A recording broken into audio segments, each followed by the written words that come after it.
Del lado izquierdo, el movimiento morelense contra la minería tóxica son los líderes de los pueblos del oriente morelense. Entonces, don Juan, don Saúl, no puedo omitirlos porque si ni los pongo a ellos allá, no acá, a nosotros, ellos allá. Ellos son los que están construyendo el saber a partir de la experiencia, ¿no? El presbítero Abel, el profe Toño, don Celerino, Mayra, ¿no? El profe Monroy, que falleció, el profe Toño, fíjense, perdimos a dos integrantes del movimiento morelense el mismo día, ¿no? El 6 de enero del 21, ¿no? El COVID se los llevó a ambos. Y bueno, acá en acompañamiento, la otra parte del acompañamiento es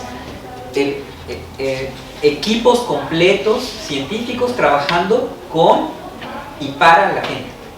Y los nombres, para que no sea que no estoy hablando en abstracto, ¿no? Y todos ellos son tesistas doctorales de maestría, de licenciatura, ¿no? Y de diferentes campos, ¿no? Entonces es un equipo grande, el Laboratorio de Ecología con el Colectivo de Estudios Regionales, ¿no? Entonces, sí. Bueno, paso rápido, en 1994 exploran para extraer tantas toneladas de oro, ¿no? Entonces se da una concesión en el 2002 de 15.000 hectáreas, pero esta concesión incluye una zona arqueológica que es Patrimonio Cultural de la Humanidad. Ya nada más con eso. Cuando nos sentamos con Diego Prieto, ya en la modernidad, encontramos 170 vestigios arqueológicos dentro de las 15.000 hectáreas, ¿no? Para que se den una idea de que concesionaron territorio que tiene patrimonio cultural. Eso no se puede hacer, ¿no? Bueno, esas son las concesiones emitidas por fecha, no me quiero quedar ahí, esto es como un poco el recuento. Ajá. Eso llevó, bueno, vean las concesiones, estas son las concesiones, 15.000 hectáreas aquí. Ya hay otra área concesionada. Acá debo decir que todo esto es la Reserva Natural de la Biosfera, es una reserva natural, entonces vean qué felices, ¿no? Y acá, en el oriente, que es en donde se pretende emplazar, aquí está Xochicalco, en medio de la concesión, ¿no? Para que se den una idea, sí.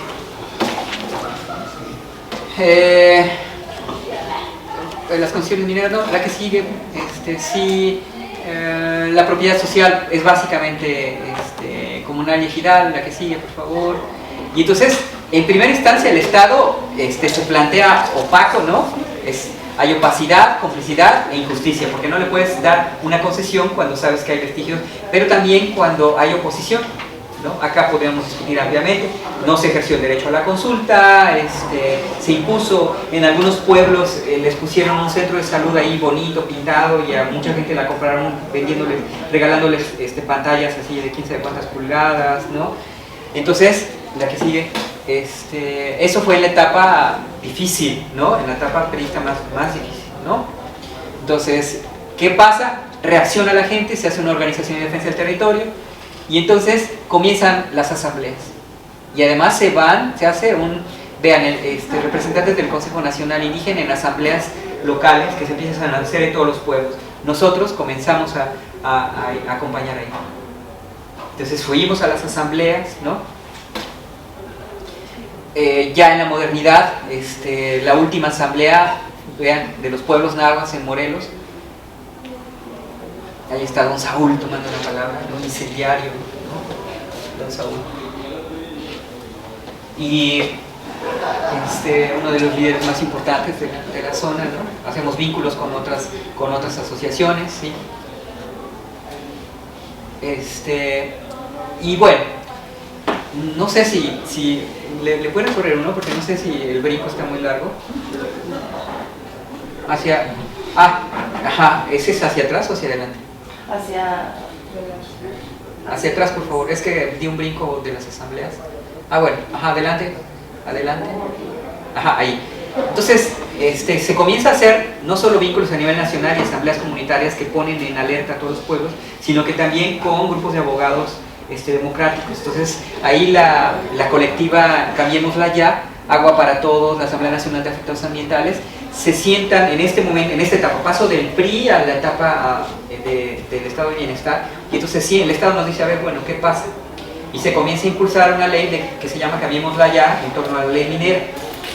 Tuvimos que ir al Congreso, discutir con ellos, apoyando desde nuestro expertise la fundamentación de la ley. Tuvo ciertos beneficios, no se completó porque todavía en el Congreso es un peso importante del PRI, ¿no? Y íbamos a los medios de comunicación, ahí está el profe Toño con chaleco verde y mi papá con chaleco negro, ¿no? Fallecidos el mismo día, don Juan de Miacatlán, don Saúl de la región oriente, ¿no? De Sosocotla, un pueblo indígena, ¿sí? ¿Y qué pasa? Pues se hace una resolución por la Semarnat que niega la manifestación de impacto, se detiene el trabajo en la mina, ¿sí? Esto es gestión, o sea, hubo que hacer gestión, ¿no? ¿Sí? Se hicieron reuniones de acá, nosotros llevamos a los auditores de la universidad la Asamblea de los Pueblos en defensa del territorio contra la mina. Y la universidad, en los foros académicos, llevamos el conocimiento científico, un poco el medir cuánto iba a contaminar, qué pasaba, qué biodiversidad estaba perdiendo. Y entonces en el foro sentamos a los líderes de todos los pueblos y a los académicos enfrente, no al revés, ¿no? Y bueno, los programas, ahí, esto estoy diciendo de hace 10 años más o menos. Ajá. Más o menos el proceso, ¿no? Con referencias, el que sigue, manifestaciones, pues, sobra decir que se tomó la calle muchas veces, se acompañó en esas manifestaciones, el movimiento en defensa contra la minería tóxica, sí. Y luego en el 18-23 pues viene otro proceso, porque ahí no nos echaron a la policía y al ejército, sino que nos dijeron a ver qué pasa, y se quisieron sentar a hablar con nosotros. Y entonces ahí nuestro ejercicio fue un poco más científico, ¿sí? Y entonces se abre si bien es procesos difíciles, pero se empieza a ver como un viso, o se empieza a dar un viso de justicia, ¿sí? Y entonces hay otro esquema de gestión institucional, ¿no? Entonces más o menos el proceso, se reúnen, vean, nos reunimos con Diego Prieto en el INA primero, luego él nos contactó con la Semarnat y fuimos con la secretaria Albores. Luego se juntó la Secretaría de Economía y luego hicimos reuniones en el INTA, el INEC, el Instituto Nacional de Ecología y Cambio Climático, el INA, la universidad a través de los investigadores que estaban acompañando el proceso, y se dieron reuniones y asambleas comunitarias, etcétera, para construir un documento, ven, en el INTA contra la concesión, ¿sí? En el INA contra el patrimonio, sí. En la Semarnat, concesión y efectos ambientales, las reuniones que se dieron en medio ambiente, ¿no?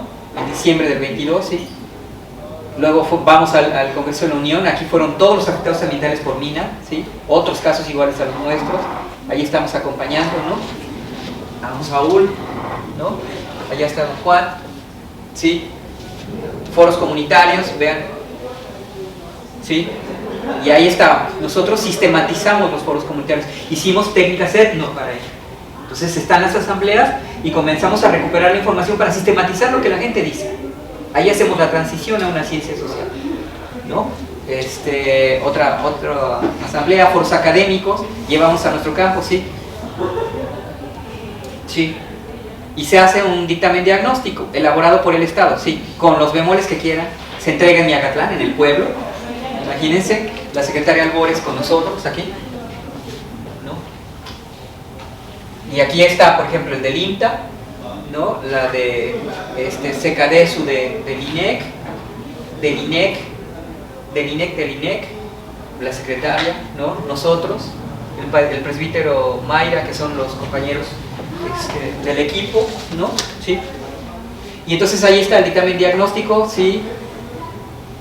Ahí está la parte en donde se habla que lo construimos con las secretarías, ¿sí? Sí. Igual, y entonces, bueno, esto lo quiero subrayar porque pues, en el camino, en 13, 14 años hemos perdido a compañeros en el proceso, ¿sí? Y entonces, muy doloroso perder pues a los compañeros, ¿no? Sí. Y ahora, paso a otro que es un acompañamiento contingente, me voy más rápido. En Morelos, en México se entienden las zonas sísmicas, 4 zonas, las más graves serían estas, ¿sí?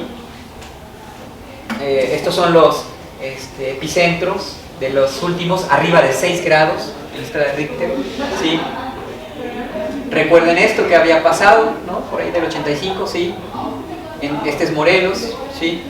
Aquí se da el epicentro, después ya lo corrigen y se da más acá. Se registra fuera de Morelos, pero cerca de Azuchiapan. Lo que les decía, de aquí a acá se hace 1 hora y media, cuando mucho, ¿no? Recorrido igual así. Es un estado muy pequeño, ¿sí? Y ahí está el 17, Jojutla. El que sigue, Jojutla, ¿no? O sea, al lado del epicentro, vean, ¿sí? Y entonces nosotros comenzamos, ¿sí? ¿Qué hicimos? El primer día del temblor dijimos, tenemos que llevar la ayuda. Se juntó el colectivo, organizamos, conseguimos camionetas, las rutas dijeron, nosotros los llevamos. Entonces llevamos en rutas que los mismos ruteros ponían ayuda de la que pudimos juntar en un mismo día. Al segundo día dijimos, bueno, ¿por qué estamos llevándolo así nada más al azar? Y entonces, ¿saben qué? Tenemos que sentarnos y hacer ciencia para la gente. Y entonces nos sentamos y empezamos a sistematizar. Hicimos un centro de acopio, digamos afuera, porque nosotros tuvimos 6 edificios colapsados, entonces trabajamos afuera de los edificios. Además debo decir que en ese momento Graco Ramírez no nos daba, somos de las 10 universidades que tienen problemas de presupuesto, entonces nosotros en ese momento no nos pagaban no nos iban a pagar septiembre, octubre, de ahí hacia el final, llevamos 2 meses sin cobrar, no habíamos cobrado, ¿sabes? Para que se den una idea. Entonces estábamos sobreviviendo como se podía, pero conseguimos organizar y entonces hicimos un centro de acopio, ¿sí? Vean, clasificamos todo, pero clasificamos con cierto orden, ¿sale? Hicimos paquetes, etcétera, ¿sí? Ahí estamos, en el centro de mando. Y entonces comenzamos a hacer un sistema de información geográfico con la necesidad de la gente que llegaba y nos decía, aquí no tenemos, nos hace falta acá, y comenzó a hacerse una red de comunicación, vean la ciencia, una red de redes para recibir información de dónde teníamos que llevar qué. Entonces llevábamos bienes a hospitales que se habían colapsado, a lugares, bueno, cosas curiosas. La embajada de Israel nos dijo, yo tengo unos buscadores abajo de escombro, si los necesitas te los llevo. Otra organización noruega nos dijo, tenemos 3 helicópteros dispuestos para ustedes, que sí usamos porque varios pueblos del norte se colapsaron puentes y no estaban entrando víveres y no tenían agua, entonces usamos helicópteros prestados de una embajada. Entonces llegaron ayuda de la Universidad de Coahuila, que yo agradezco mucho porque llegaron en un camión. Cuando llegaba el camión era una fiesta. Había, ¿qué les digo yo? 2,000 personas en el centro de acopio, y cuando ven entrar un camión de la universidad, de la UAC, nosotros así, no saben, ¿no? Una emoción a flor de piel. Y llegó San Luis Potosí, y llegó Zacatecas, y llegó la Universidad Nacional, y llegaron todas las universidades apoyando, ¿no? Porque nosotros tuvimos el epicentro. Bueno, entonces aquí hicimos un sistema de información y ahí estábamos trabajando a la intemperie, lloviendo, con frío, etcétera, y hacíamos una asamblea en la noche y decidíamos cómo íbamos a ayudar al siguiente día. Eso es ciencia de acompañamiento. Claro, es contingente, pero es utilizando herramientas y análisis para poder determinar en dónde. Sí, la que sigue. Y con esto voy cerrando. Sí.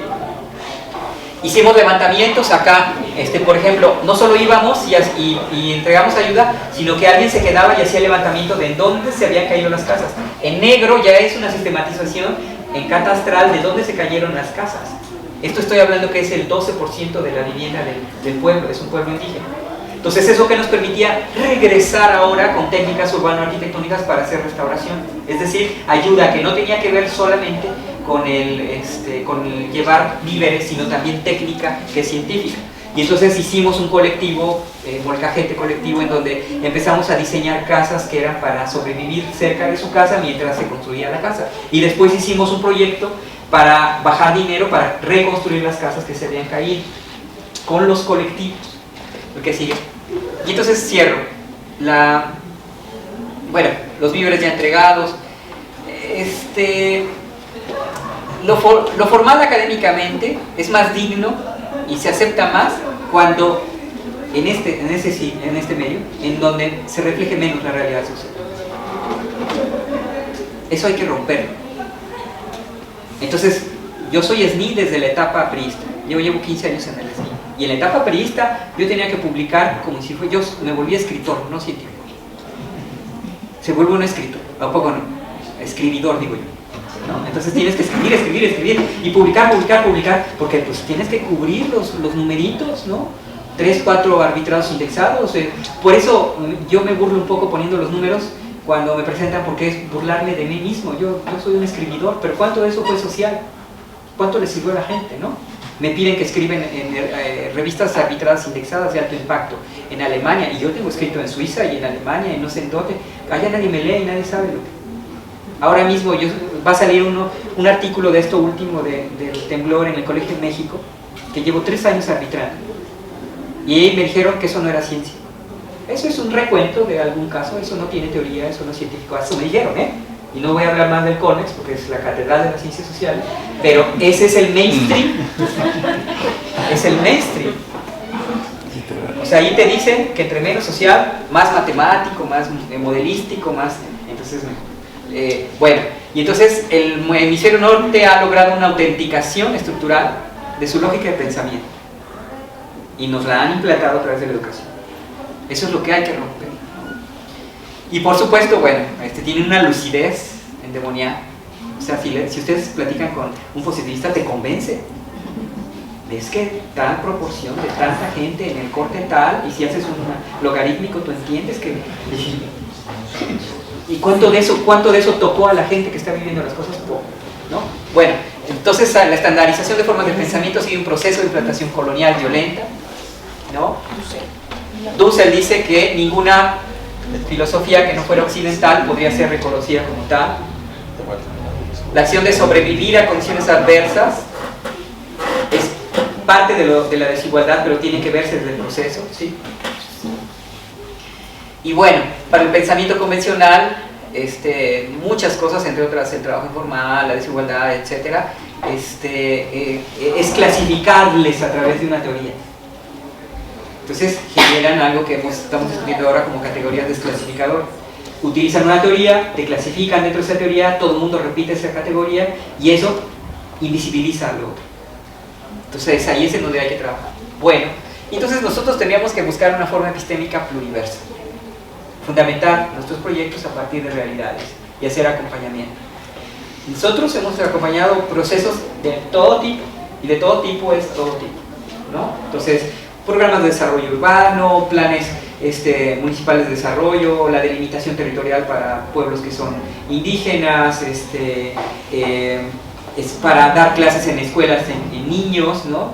Nosotros tuvimos un programa que nosotros organizamos yendo a las primarias para ir a charlar con los niños de 5º o 6º año. Entonces imagínense qué maravilla, bueno, de esa edad le importa muy poco que seas SNI, que seas doctor, que seas lo que seas. Te preguntan directo y así sin cortapisas, no te entiendo. ¿Y eso qué? ¿Cómo? Durísimo. Y entonces así se queda uno, pues soy doctor, no hazme caso, soy SNI, hazme caso, cállate. No puede uno hacer eso, ¿verdad? Tiene uno que ser empático, entender, comprender, acompañar. Bueno, entonces yo agradezco mucho que me hayan abierto el espacio, ¿no? Siempre es verdad un placer venir a acompañar componentes que están tratando de construir ciencia desde lo social. Allá en el sur estamos en esta batalla, ojalá y podamos tener coincidencias, ir, venir, intercambiar, que para nosotros va a ser un placer. Gracias.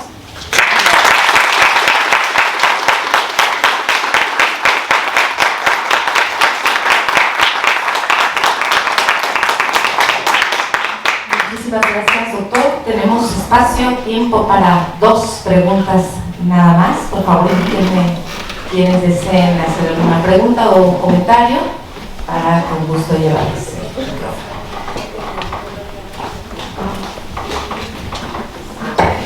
Hola, buenos días, con gusto conocerlo. Mi nombre es Gemma, soy estudiante de la 2ª generación de la maestría en investigación social. Soy trabajadora social de formación y actualmente me encuentro haciendo la tesis que tiene por nombre Movimientos sociales frente al conflicto socioambiental del agua. Algo que me interesó fue lo que usted decía de colocar los nombres, no quienes están al frente. Pero, ¿qué tan importante? Esto ya es un poco más como en la parte de la educación. ¿Cómo podríamos nosotros hacer que las universidades entiendan la importancia de que desde la formación académica se vea la relevancia de las personas? no verlos como el objeto de estudio, sino darles el nombre, posicionarlas, realmente entender que están haciendo algo que nosotros a veces no logramos captar más que, como se lo decía, escribiendo. Híjole, bueno, Gracias. La pregunta es difícil porque va al plano de los programas y la formación en términos generales. O sea, la educación es un problema de la educación. Pero bueno, paso número 1, hacerlo consciente, ¿no? En nuestra práctica. Paso número 2, por supuesto, impulsar programas así como el que están haciendo ahora por acá de estudio social. Y paso número 3, empezar a incidir en la política y en la educación. Entonces tiene que llevarse a los planos de discusión en donde se decide la política, en los planos de discusión en donde la educación es importante. Y por supuesto en los acompañamientos uno comienza a volverse, yo me siento como un, don Saúl dice, nos acompañan, siempre se para, y muy sabio es el sabio del pueblo, el tata le dicen, ¿no? Y entonces cuando él dice que nos acompañan es que está tratando de comprendernos. Esa es mi lectura, ¿no? Entonces lo primero es yo recolocarme para saber que hay gente que habita en los cuerpos y que habita los problemas, y dar ese valor en la práctica es fundamental, porque ese reconocimiento inmediatamente la sociedad lo va a leer. Cuando llegaban ahí del temblor, llegaban buscándonos porque sabían que nosotros los íbamos a escuchar. Entonces, en primera instancia es hacia afuera, con la gente, en la aplicación, porque esa gente te va a reconocer y va a regresar a la universidad y va a comenzar un ciclo de reconversión o de relocalización. Pero es que hay que trabajarlo afuera, que vean que estás interesada y que acompañas y que te preocupas y que estás, ¿no? Y ya en ese momento el ciclo comienza a girar. Ahora, es procesual, eso no va a ser mañana, tiene que ser un proceso, ¿no? Y hay que sumar al proceso, Gracias, Raquel. Gracias, Gemma. Y Raúl. Buenos días, Rafa. Hola. Mi pregunta más enfocada a de qué manera podríamos acortar este tiempo de resistencia y de defensa del territorio para que no, 13 años fue lo que estabas comentando, pero de qué manera lo podríamos acortar, porque la gente necesita sus formas de vida no dentro de 10 años, sino mañana, ¿no? Seguir viviendo como ellos viven, que les permita vivir de esa misma manera, que no se emplace una mina, que no les quiten el agua, lo necesitan ya, no dentro de una década. Necesitamos universidades más sensibles, necesitamos otras formas de organización más anárquicas, dándonos cuenta que el Estado no nos provee de esa seguridad ni de ninguna cosa que promete ahorita, ¿no? Y menos en un estado como el de Coahuila, que me atrevería a decir más es un narcoestado que estado, ¿no? ¿Cómo llegar a resistir sin esta parte de pérdida de vidas a causa de esta resistencia? Bueno, ese tiempo de que yo describí es porque nos tocó la transición, ¿no? Nos tocó del PRI a Morena, y entonces Morena tiene otra lógica de enfrentar los problemas. No significa que hayan desaparecido los problemas, pero está tratando de enfrentar los problemas. Tampoco lo estoy justificando. Pero con el PRI no era enfrentar los problemas, era invisibilizarlos. Entonces, para discutir con ellos era enfrentar. Tengo fotos de una invasión del ejército a Sosocotras, con helicópteros artillados. Entonces la gente hizo trincheras, porque una vez que empezaron a tocar las campanas, el pueblo salió a defenderse. Y que empiezan a hacerse de trincheras, ¿no? Entonces ahí el científico militante pasa a ser un cobarde, ¿no? Porque yo lo que quería era correr, ¿no? O lo que se quería era correr, y los del pueblo tenían que quedarse, entonces te tienes que quedar, porque estás acompañando. Entonces, ¿cómo es evitar vida? ¿Cómo es evitar que haya muertes? Yo pienso que en este momento pronto se tiene que tener la comprensión de los problemas, pronto. O sea, si están haciendo en sus tesis, tienen que ir pronto al problema. Ahí utilicen las herramientas que sean necesarias de la ciencia. La ciencia da elementos. Ahora, bien utilizada es una herramienta muy poderosa, mal utilizada se queda en positivismo, ¿no? Entonces, bien utilizada implica que la comprensión de los procesos, al acercarse y acompañar, rápido tienes una detección de necesidades concretas, y hay que ir sobre las necesidades. Y esas, si son cuestión de gestión, si son cuestión de solución, tiene que buscar. Ejemplo, hicimos un estudio sobre la contaminación de de la subcuenca del río Apatlaco, que es la más contaminada del país, para que se den una idea. Cuernavaca tiene 311 puntos de descarga sin tratamiento al río Apatlaco, y este riega lo que produce arroz, maíz, jitomate, etcétera, en el sur. Entonces medimos, nos fuimos a meter a las barrancas y medimos el efluente y medimos los contaminantes, de un libro que espero compartir por acá, que se llama Los monstruos de la barranca, ¿no? De Ítaca. Y ahí lo que nos dimos cuenta es que el Estado es el que estaba impidiendo a través de recursos legaloides que se atendiera el caso desde el principio, por no querer invertir. ¿Saben cuánto costaba resolver eso? 2 o 3 millones de pesos. Eso lo tiene cualquier municipio. Digo, están endeudados y como quieran, pero 3 millones lo sacan riéndose. Ah, bueno, entonces tiene uno que canalizar rápido el saber hacia la gestión. Ahí que solucionamos que haya muertes de dengue. Ustedes deben saber que Cuernavaca es uno de los sitios con mayor reproducción de dengue, Morelos. Y entonces, en la etapa de COVID, estaba COVID y dengue. Entonces ahí la gente estaba muriendo. Y en este momento hay un brote durísimo de dengue.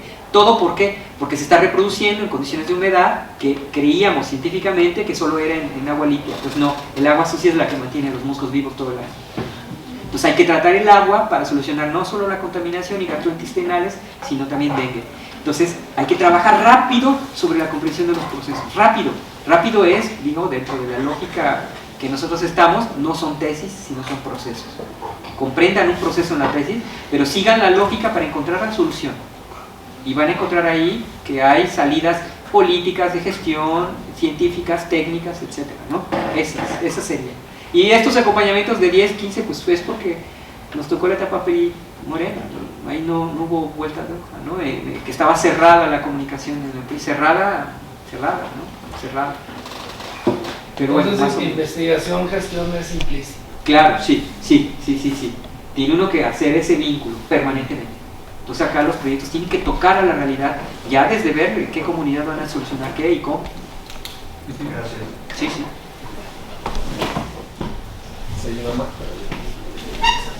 Invitamos a plantear la última pregunta, y la invitación se extiende también a quienes hoy nos acompañaron desde la virtualidad. En este momento, sí. Buenos días, doctor. Mi nombre es Patricia Sepúlveda, yo soy miembro del NAP, y agradecerle primero, felicitarlo, porque tiene mucho que yo no asistí a una conferencia donde me gustara tanto el enfoque humanitario, políticamente comprometido, porque lo que nos está dando a entender también es ese ya también dejar atrás eso de el investigador ausente, sin comprometerse políticamente, quedando atrás, ¿no? Porque si nos vamos a acercar a comunidades, tenemos que ir defendiéndolas, participando activamente con ellas. Y a mí nada más me queda la duda del papel de la teoría, porque si entonces me acerco a la comunidad, y también las teorías pues vienen de otros lados, ¿verdad? Es esta colonización también mental de decir, pues vienen de Europa, vienen de Estados Unidos, el desarrollo de nuestras propias teorías.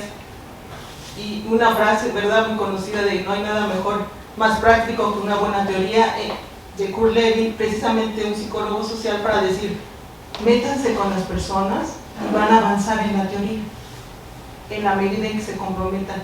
Pues, ¿qué hacemos? Nos acercamos primero y después decidimos qué teoría o cómo nos acompaña, ¿no? ¿Cómo ver? Fíjense que esta construcción tiene dos procesos. El primero que yo dije es de relocalización. Uno se tiene que recolocar.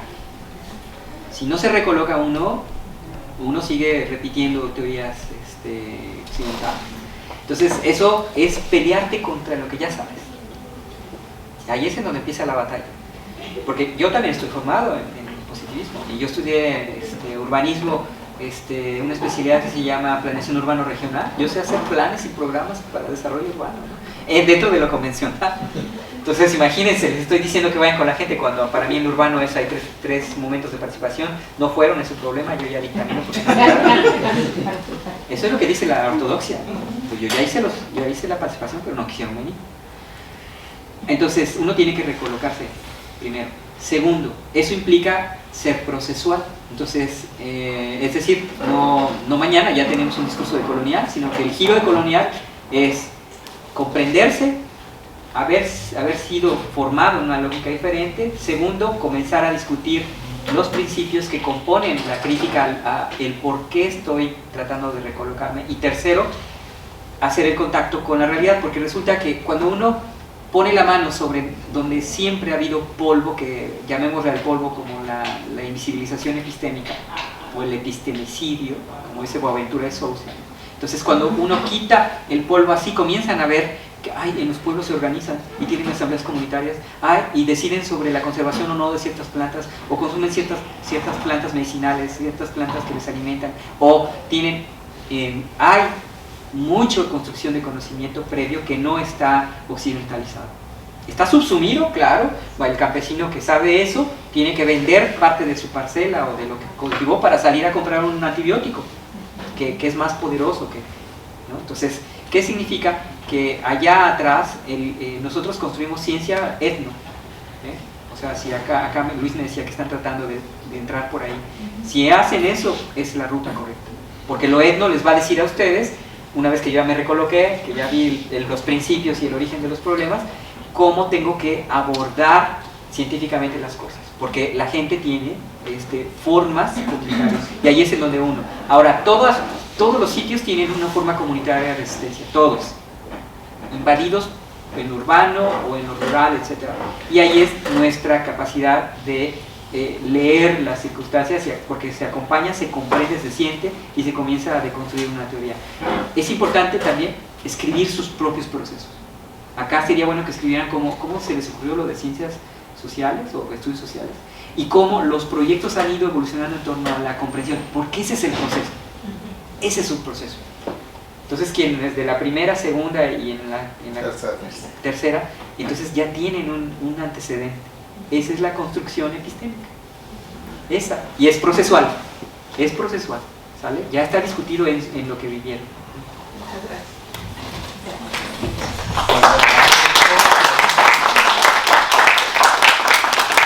Agradecemos profundamente su participación, doctor Rafael Monroy Ortiz, y para ello invito a nuestras autoridades a hacer entrega de este reconocimiento y un pequeño obsequio que con gran cariño desde ahora su nueva familia, la Secretaría de Psicología de entregar. Mi feminista de la novena está cambiando el tema.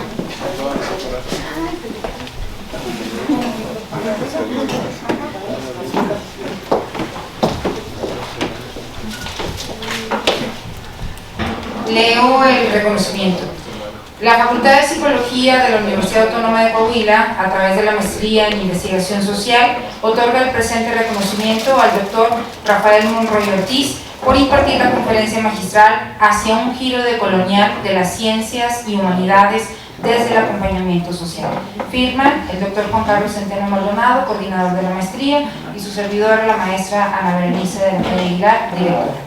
Este es un papel que al final de cuentas lo necesitamos para los indicadores, pero creo que lo que más se lleva es el reconocimiento de todos quienes lo escuchamos y la admiración y el cariño. Muchísimas gracias, doctor.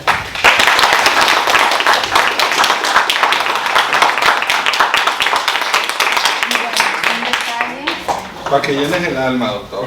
Muchas gracias. La obligué a que te diera esta receta.